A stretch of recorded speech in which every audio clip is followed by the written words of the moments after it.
بسم اللہ الرحمن الرحیم، اللہم صلی علی محمد وعلی آل محمد۔ السلام علیکم ورحمۃ اللہ وبرکاتہ۔ جہالت کی تاریکیوں سے نور اسلام تک۔ سمرقند تاریکی میں ڈوبا ہوا تھا۔ آسمان پر سیاہ بادلوں کی وجہ سے ہاتھ کو ہاتھ سجھائی نہ دیتا تھا۔ آسمان پر کوئی تارہ نظر آتا، نہ زمین پر کوئی چراغ۔ تمام لوگ سو چکے تھے، اس عالم میں صرف ایک شخص جاگ رہا تھا۔ رات کی تاریکی میں ایک شخص اپنے گھر سے نکلا اور دائیں بائیں جھانکے بغیر سیدھا قصر عمارت کے پاس چلا گیا۔ اس نے محل پر ایسی قاہرانہ نگاہ ڈالی کہ اگر اس میں انگارے ہوتے تو یہ محل خاکستر ہو جاتا۔ معاً اس نے قدم تیز کیے اور اپنی منزل مقصود کی طرف روانہ ہو گیا۔ وہ شہر سے نکل کر درختوں کے ایسے جھنڈ میں داخل ہوا جہاں وحشی درندوں نے اور خونخوار جانوروں کی دہشت ناک آوازیں سنائی دے رہی تھیں۔ جنگل خوفناک تاریکی میں ڈوبا ہوا تھا۔ درختوں کے جھنڈ اور رات کی گھٹا ٹوپ اندھیروں کی وجہ سے آنکھوں پر پڑی چیز بھی پوری طرح دکھائی نہ دیتی، مگر یہ آدمی اس خطرناک منظر سے بے پرواہ ہو کر منزل مقصود کی طرف گامزن تھا۔ اگلا مقام اس سے بھی زیادہ خوفناک اور دل ہلا دینے والا تھا۔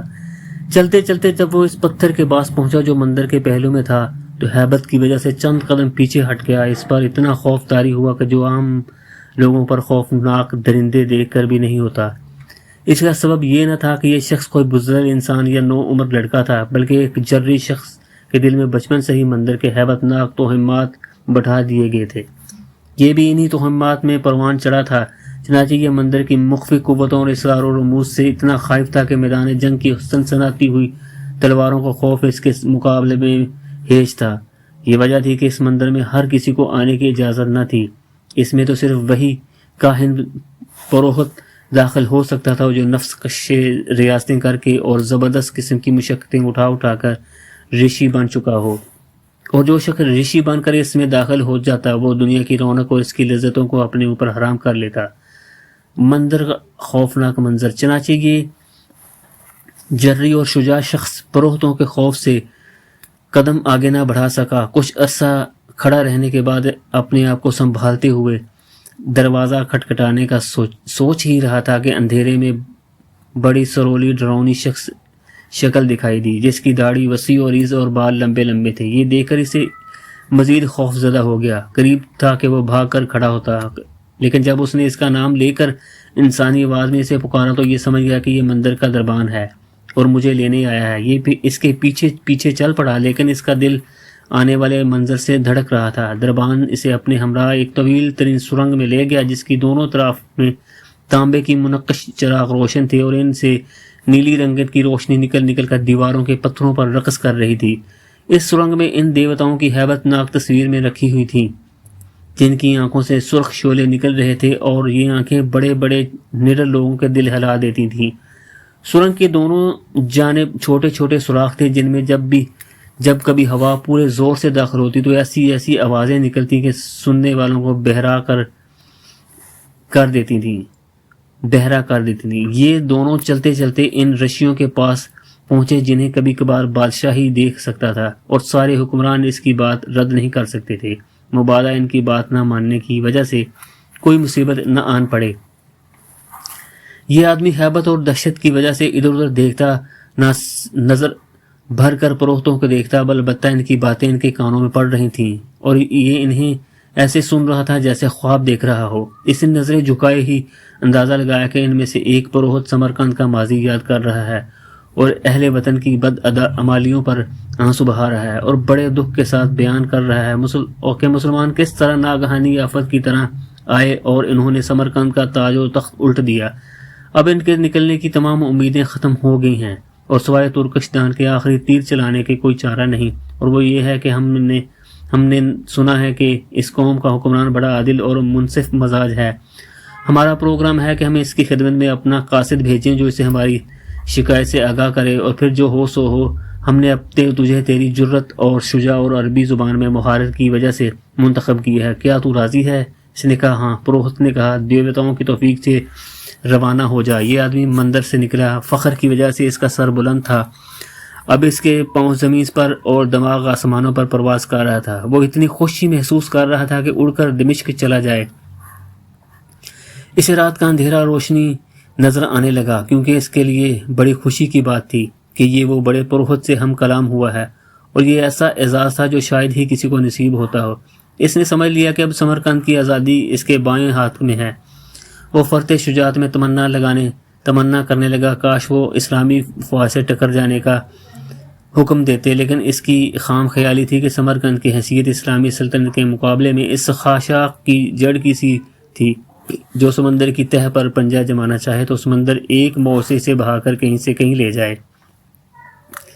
حیران کن مسافت، چنانچہ یہ آدمی زیادہ سفر لے کر چل پڑا ہے۔ دن اور رات، ہفتے اور مہینے مسلسل سفر کرتا رہا۔ سمرقند سے بخارا، بخارا سے بلخ سے ہرات سے قزوین، قزوین سے موصل، موصل سے حلب، حلب سے دمشق۔ سفر ختم ہونے کو آتا ہی نہ تھا۔ سب ریاستیں ایک طرح سے بڑھ کر تھیں، سرسبز و شاداب زمینیں، تہذیب و تمدن کے عجیب و غریب نمونے، چاروں طرف رونق ہی رونق، پرشکوہ عمارتیں، بلند و بالا محلات، وسیع و عریض شاہراہیں، حسین و جمیل انسان، با پردہ حیادار خواتین، رنگتوں کے پہاڑ، ہزاروں باغات، مختلف قسم کے میوہ جات، اور دیکھتا چلا جاتا رہا، مگر یہ عجائب ختم ہونے کو نہ تھیں۔ انہیں دیکھ کر اسے سمرقند کے عظمتیں ہیچ نظر آنے لگی۔ سمرقند کی حیثیت چین اور ایران کے مقابلے میں کیا تھی، جنہیں پہاڑوں کے درمیان آباد مدینہ الرسول صلی اللہ علیہ وآلہ وسلم نے نیچا دکھا دیا تھا۔ مدینہ منورہ وہ سرزمین ہے جسے محمد صلی اللہ علیہ وآلہ وسلم نے جب اپنے داہنے ہاتھ سے حرکت دی تو اس نے حضرت خالد بن ولید، مصنع بن حارثہ، حضرت سعد بن ابی وقاص رضوان اللہ اجمعین، اور محمد بن قاسم بن مسلم، طارق بن زیاد اور عبد الرحمن داخل اموی جیسے بے مثال جرنیل پیدا کیے رحمۃ اللہ جمیع، جنہوں نے سرکش حکومتوں کے تختے الٹ دیے۔ پھر اسی صحرائی زمین نے شام و عراق، ایران و خراسان کو پسماندگی سے نکال کر بام و عروج پر پہنچا دیا۔ بے دین حکمرانوں کی فتوحات سے ملک اجڑتے رہے، جبکہ اسلامی حکومتوں کی فتوحات سے دنیا آباد ہوتی چلی گئی۔ دمشق میں داخلہ، بلاخر وہ دمشق پہنچا اور اسے پہلی نظر سے دیکھ کر یوں چونک پڑا جیسے نیند سے بیدار ہوا ہو۔ بڑے بڑے ترقی یافتہ ملکوں کے بادشاہوں کی ملاقات کے تصور سے اس کا دل دھڑکنے لگا۔ یہ دمشق ہے۔ مسلمانوں کو دارالحکومت، جلال و جمال کا دلفریب اور دارالسلطنت کا دولت و ثروت کا کان، تقوی اور شرافت کا گہوارہ، یہیں سے ایک ایسا فرمان جاری ہوتا ہے جس کے سامنے دمشق سے سمرقند اور سمرقند سے چین تک کے عمراء کی گردنیں جھک جاتی ہیں، اور یہیں سے وہ مرد حکمران ہے جس کے سامنے کیسر و روم اور کسرا ایران، سکندر یونان، خاقان چین کی عظمتیں نقش و برآب ہو گئیں، جس کی بات کو چین کے کوہساروں سے لے کر بحر ظلمات تک ٹالنے والا کوئی نہیں۔ دل میں خیال آیا کہ اس حکمران تک رسائی کیسے حاصل ہوگی۔ مسافر ہوں، پہلے کبھی یہاں آیا بھی نہیں۔ نا امیدی کی پیدا ہوئی۔ رات گزارنے کے لیے ایک میں ٹھہرا۔ صبح ہوئی تو خوبصورت جوڑا زیب تن کیا اور خلیفہ کی ملاقات کو نکلا تو کسی سے خلیفہ کے متعلق پوچھے ہوئے دل دہل گیا۔ اسے خیال آیا کہ نصف خطہ ارضوں کے حکمران سے ملنا جوئے شیر لانا ہے۔ اسے یاد آیا کہ دنیا کے بادشاہ کس ناپسندیدہ جملے کی بنا پر اس کو درندوں کے حوالے کر دیتا تھا۔ اس نے اپنی جان خطرے سے پیش نظر خلیفہ سے ملاقات کا خیال دل سے نکال دیا اور سوچنے لگا کہ جان گنوا کر ملک کی آزادی میرے کس کام۔ انہی سوچوں اور گھبراہٹوں میں ادھر ادھر گھومتا رہا۔ پھر جب کسی پر شکوہ محل کے سامنے سے گزرتا تو رونق ٹھاٹ باٹ دیکھ کر اسے خلیفہ کا گھر خیال کر کے ششدر و حیران رہ جاتا اور ملاقات کے تصور سے دل بیٹھ جاتا۔ چلتے چلتے اس کے سامنے ایک وسیع و عریض اور عالی شان عمارت آ گئی جس کا دروازہ بلند و بالا بہت چوڑا تھا۔ اس کے دائیں بائیں دو لمبے لمبے مرمری ستون تھے جس کے نقش و نگار اور بیل بوٹوں کے دیکھ کر آنکھیں خیرہ ہو جاتی تھیں۔ اس نے دیکھا کہ بے شمار لوگ اس میں آ جا رہے ہیں، کوئی روکتا ٹوکتا نہیں، چنانچہ یہ بھی اس میں داخل ہو گیا۔ اندر جا کر خوبصورت وسیع و عریض صحن اور جھیل کو دیکھ کر پہلے سے زیادہ حیران ہو گیا۔ اس جھیل میں پانی کے فوارے پھوٹ رہے تھے اور سورج کی کرنوں نے اسے حسن بخش دیا تھا جو بیان سے باہر ہے۔ آگے جا کر دیکھتا ہے کہ ہزاروں افراد مختلف کاموں میں مصروف ہیں، کہیں کوئی اٹھتا ہے اور کوئی بیٹھتا ہے، اور کہیں علمی حلقے ہیں، بحث و مباحثہ ہو رہا ہے، اور کہیں درس و تدریس اور کہیں فتاوی لکھے جا رہے ہیں۔ اتنی مخلوق جمع ہے کہ ایک سرے سے اور کھڑے ہو کر دوسرے سرے تک نظر نہیں دوڑائی جا سکتی تھی۔ فرش ایسا خوش نما شیشے کی طرح چمک رہا تھا، دیواروں کے رنگ و روغن نے آنکھیں چندھیا دی تھی۔ چھت کی طرف دیکھا تو چاندی کی زنجیروں سے لٹکی ہوئی قندیلوں اور شمع دانوں کی خوش نمائی نے سب کچھ بھلا دیا۔ اس بقا نورے میں چلتے چلتے ایک نمازی کے پاس کھڑا ہو گیا۔ اس نے سلام پھیر کر اس مسافر کا حال اسے معلوم ہوا کہ خلیفہ سے ملنا چاہتا ہے۔ نمازی تو کیا آپ امیر المومنین کے گھر کا پتہ پوچھنا چاہتے ہیں؟ سمرقندی کیا یہ امیر المومنین کا گھر نہیں؟ نمازی ہنستے ہوئے نہیں، یہ اللہ کا گھر ہے۔ کیا تو نے نماز پڑھ لی ہے؟ اس بیچارے کو نماز کا کیا پتہ تھا، یہ تو اس دین کا پابند تھا جس کی معرفت صرف ڈرونی صورتوں والے دیوتاؤں ہی کو حاصل تھی۔ کہاں مندروں کا اندھیرا اور کہاں اسلام کا نور و جمال۔ یہ خاموش رہا تو نمازی نے پھر پوچھا، کیا تم نے نماز ادا کر لی؟ سمرقندی نے جواب، جناب میں نے نماز نہیں پڑھی اور میں جانتا ہی نہیں کہ نماز کیا ہے۔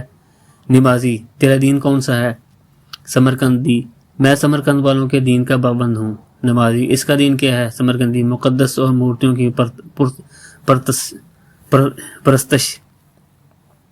نمازی تیرا رب کون ہے؟ سمرقندی مندر کے مرعوب کن دیوتا۔ نمازی کیا جب تو بیمار ہوتا ہے تو تجھے شفا دیتے ہیں یا تو حاجت طلب کرے تو پوری کرتے ہیں؟ سمرقندی میں نہیں جانتا۔ قبول اسلام۔ اس نمازی نے سمجھ لیا کہ یہ بیچارہ جاہل ہے۔ اس نے اس کے خالی دل میں اسلام کے سیدھے سادے اصول اور اس کا جمال ڈالنا شروع کر دیا۔ تھوڑی سی دیر میں اس دین کا پابند ہو گیا جس نے عربوں کو پوری دنیا کا حکمران بنا دیا تھا۔ نمازی نے کہا، آؤ میں تمہیں خلیفہ کا گھر بتاؤں۔ اور اس وقت امیر المومنین کا گھر کا کام کر رہے تھے۔ یہ اس کے پیچھے پیچھے چل پڑا اور اس کا چہرہ اسلام کے جمال و کمال سے آگہی کی بنا پر تمتما رہا تھا۔ یہ داخل ہونے والے دروازے کی بجائے دوسرے دروازے سے نکلا اور اس وقت حیران و ششدر تھا کہ جب نمازی لکڑی کے دروازے والے تنگ مکان کی طرف اشارہ کر کے کہہ رہا تھا، یہ امیر المومنین کا گھر ہے۔ خلیفۃ المسلمین کے گھر کی حالت اس نے نمازی کی طرف دیکھا، شاید مذاق کر رہا ہو، لیکن اسے سنجیدہ پا کر دروازے سے آگے بڑھ گیا۔ اسے دروازے کے دراڑ سے نظر آیا کہ ایک بزرگ گارے سے دیوار لیپ رہا ہے اور پھر ایک بی بی آٹا گوندھ رہی ہے۔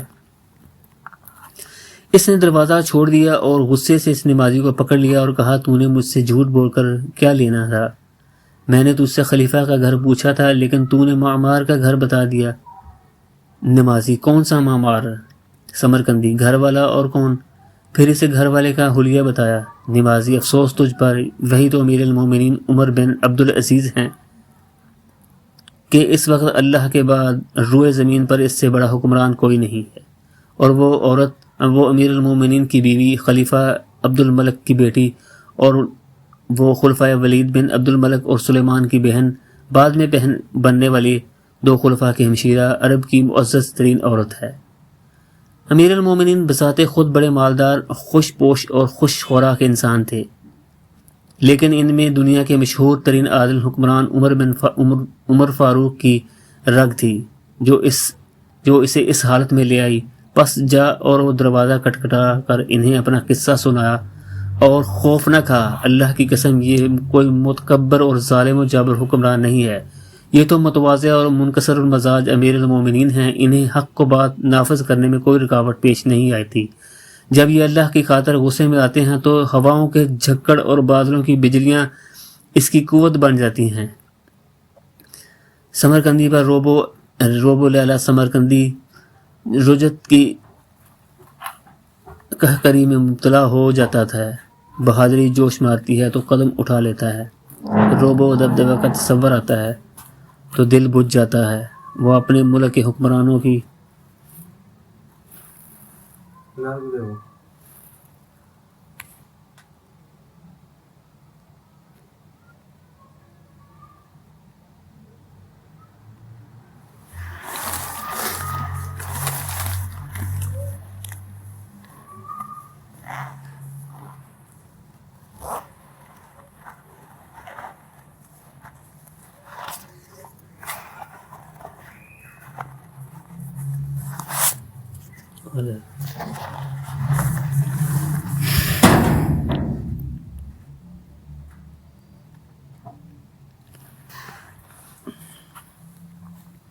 سمرقندی رجوع تو قہقری میں مبتلا ہو جاتا ہے، بہادری جوش مارتی ہے تو قدم اٹھا لیتا ہے، روبو دبدبہ کا تصور آتا ہے تو دل بجھ جاتا ہے، وہ اپنے ملک کے حکمرانوں کے مسلح باڈی گارڈز کا تصور کرتا ہے تو تذبذب میں پڑ جاتا ہے، وہ سمجھتا ہے کہ بادشاہ تو وہ ہوتے ہیں جو تلوار و زور پر حکمرانی کریں اور رعیت ڈر کر ان کی اطاعت کرے، عدل کی حکمرانی اور محبت کی اطاعت تو وہ جانتا ہی نہ تھا۔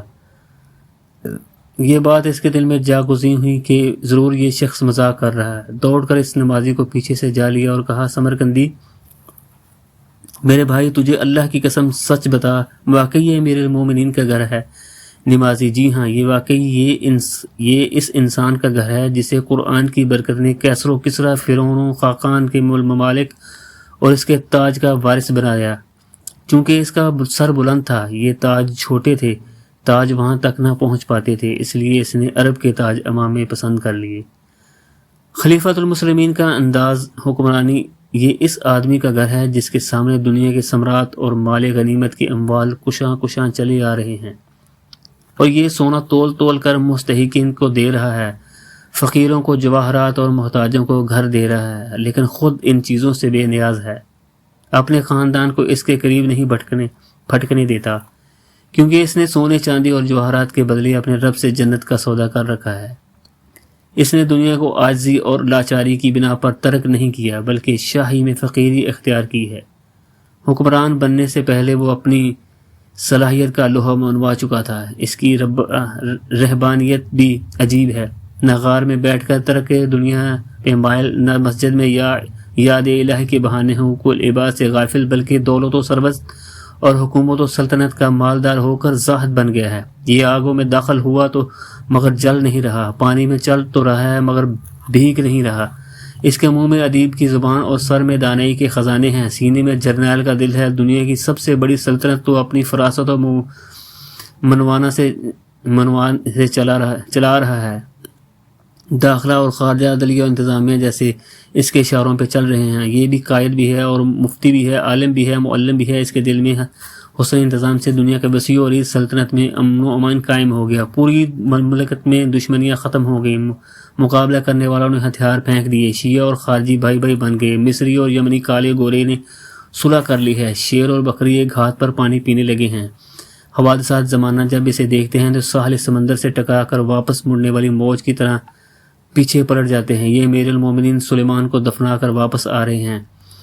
ٹھیک ہے، باد نسیم کی طرح یہ خبر پھیل گئی کہ عمر بن عبدالعزیز اموی کو خلیفہ بنا دیا گیا ہے۔ یہ خبر پھیلتے ہی فضا مسرت کے نعروں سے گونجنے لگی، گویا عید الفطر کا چاند طلوع ہو گیا۔ سرکاری ملازم سونے اور جواہرات سے مرصع سواریاں لے کر حاضر ہوئے۔ اس نے پوچھا، یہ کس لیے ہے؟ انہوں نے عرض کی کہ امیر المومنین کے پروٹوکول کے لیے ہیں۔ فرمایا، مجھے ان سے کیا سروکار، لے جاؤ، میرا خچر لے آؤ۔ خچر لایا گیا تو ایک سیکیورٹی افسر مسلح ہو کر دستور کے مطابق آگے آگے چلنے لگا۔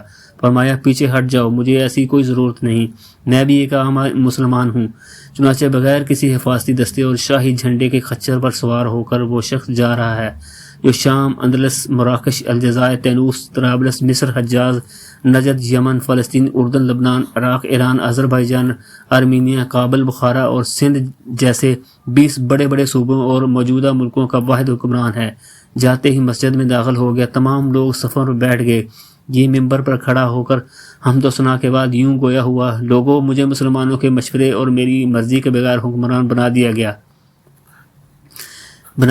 میں تمہاری گردنوں سے اپنی بیعت واپس لیتا ہوں، جسے چاہو خلیفہ بنا لو۔ یہ سنتے ہی تمام حاضرین بے ساختہ چیخ پڑے اور سب کے سب بیک آواز بولے، ہم آپ کے علاوہ کسی کو نہیں چاہتے۔ پھر یہ کسر و خلافت کی طرف روانہ ہو گیا۔ جاتے ہی حکم دیا کہ اس محل کے ریشمی پردے اتار دیے جائیں، غالیچے اور قالین لپیٹ دیے جائیں، سامان آرائش اکٹھا کر دیا جائے۔ سب فرمان خلافت کی تعمیل ہو گئی تو آپ نے ان سب چیزوں کو نے سوچا یہ نیک آدمی ہے، لیکن حکومت شاید اس کے بس کا روک نہ ہو۔ انہوں نے سوچا کہ تسبیح ہاتھ میں لیے گوشے میں بیٹھ جائے گا، لیکن ہوا یہ کہ مسیح کی جگہ قلم چل رہا ہے۔ سال کے مظالم لوٹائے جا رہے ہیں، ظالموں سے مظلوموں کے حقوق لیے جا رہے ہیں، دن اور رات ایک کر کے ملکی نظم و نسق قرآنی اصولوں اور استوار کیا جا رہا ہے، احکامات پر فوری تعمیر کرائی جا رہی ہے۔ دنیا کو پتہ چل گیا کہ یہ شخص دنیا سے تعلق ہونے کے باوجود رموز و مملکت سے آشنا ہے۔ صرف آشنا ہی نہیں بلکہ بدعنوانیوں کے کس بل نکالنے کا فن بھی جانتا ہے۔ صبح سے دوپہر تک فرائض سر انجام دینے کے بعد قیلولہ کرنے کے لیے لیٹنا ہی چاہتا تھا کہ نوجوان فرزند عبد الملک آ گیا اور عرض کی کہ آپ سو گئے تو مظلوموں کی داد رسی کون کرے گا؟ فرمایا، بیٹا، تیرے چچا سلیمان کے کفنانے اور دفنانے میں مشغولیت کی بنا پر کل کا تھکا ہوا ہوں، سو کر ظہر کے بعد یہ کام کروں گا۔ اس نے کہا ابو جان اس بات کی کیا ضمانت ہے کہ آپ ظہر تک زندہ بھی رہیں گے؟ یہ فوراً اٹھے اور اعلان کرا دیا کہ جس کو شکایت ہو آئے، میں اپنے گھر اور خاندان سے شروع ہوتا ہوں۔ اللہ کی قسم جتنا کہا اس سے کہیں زیادہ کر کے دکھایا۔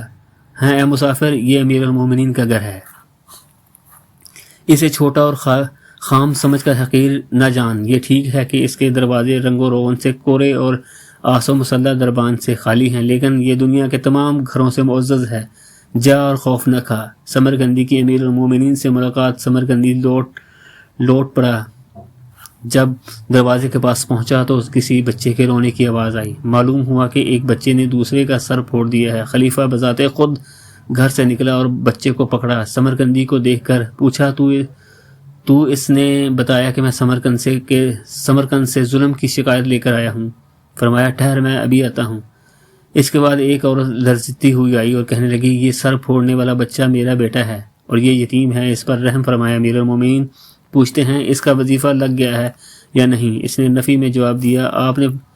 آپ نے فرمایا ہم اس کا نام دیوان میں لکھ لیں گے، اور وہ عورت دعائیں دیتی ہوئی چلی گئی۔ ادھر امیر المومنین کے زخمی بیٹے کی ماں غصے سے بولی اب اگر وہ بچہ دوبارہ ایسا نہ کرے تو مجھے کہنا۔ امیر المومنین فرمایا تم نے اسے ڈرایا ہوگا۔ اس کے بعد امیر المومنین باہر آئے تو سمرقندی نے عساکر اسلامیہ کے جنرل قتیبہ بن مسلم کی شکایت کی کہ وہ بغیر دعوت اسلام دیے، بغیر جزیہ طلب کیے اور بغیر اعلان کیے جنگ سمرقند پر قابض ہو گیا تھا۔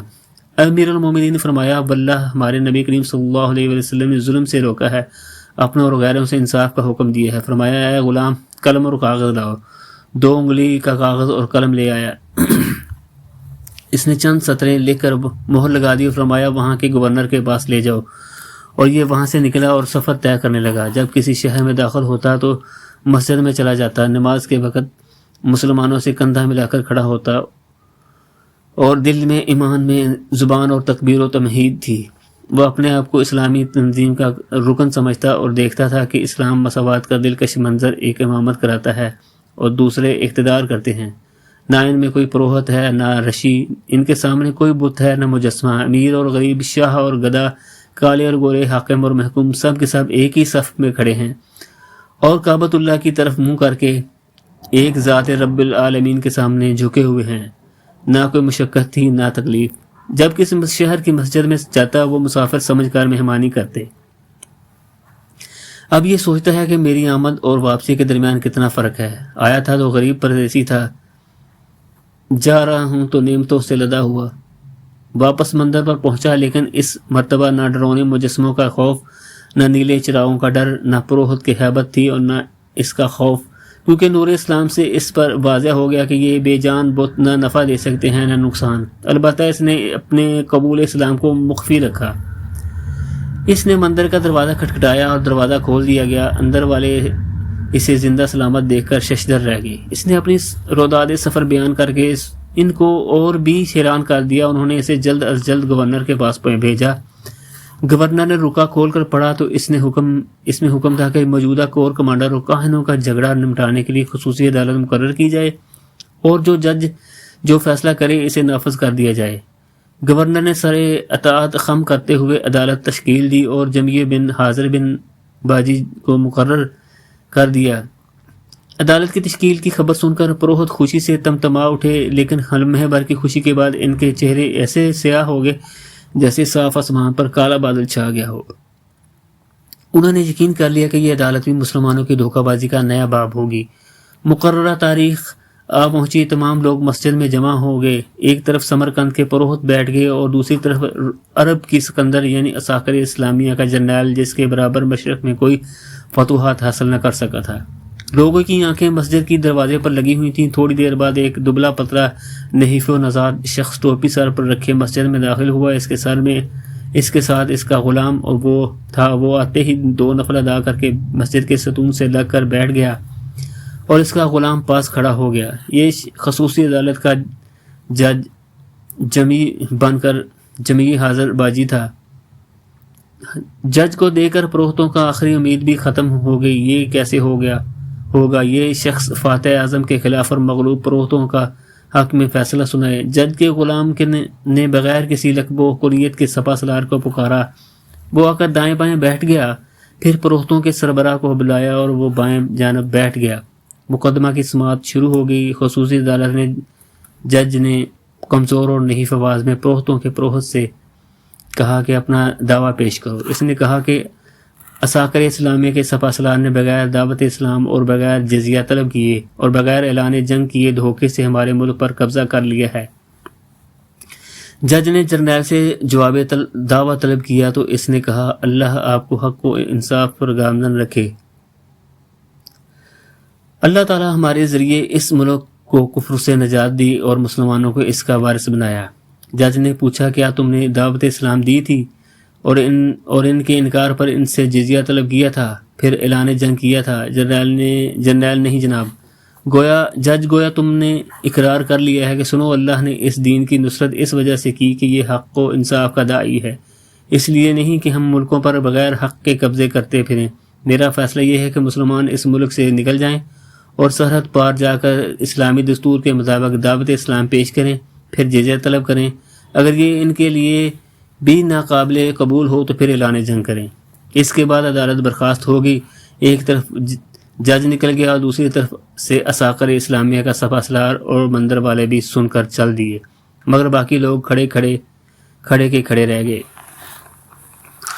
ہمارے سمرقندی بھائی نے بڑے پروہت کے چہرے کی طرف دیکھا تو جانچ گیا کہ اس ناقابل یقین فیصلے کے بعد اس کے چہرے پر نور اسلام کی کرنیں چھپکنے لگی ہیں اور اسے اسلام کی سرسبز اور شاداب جلال و جمال سے منور دنیا نظر آ گئی ہے۔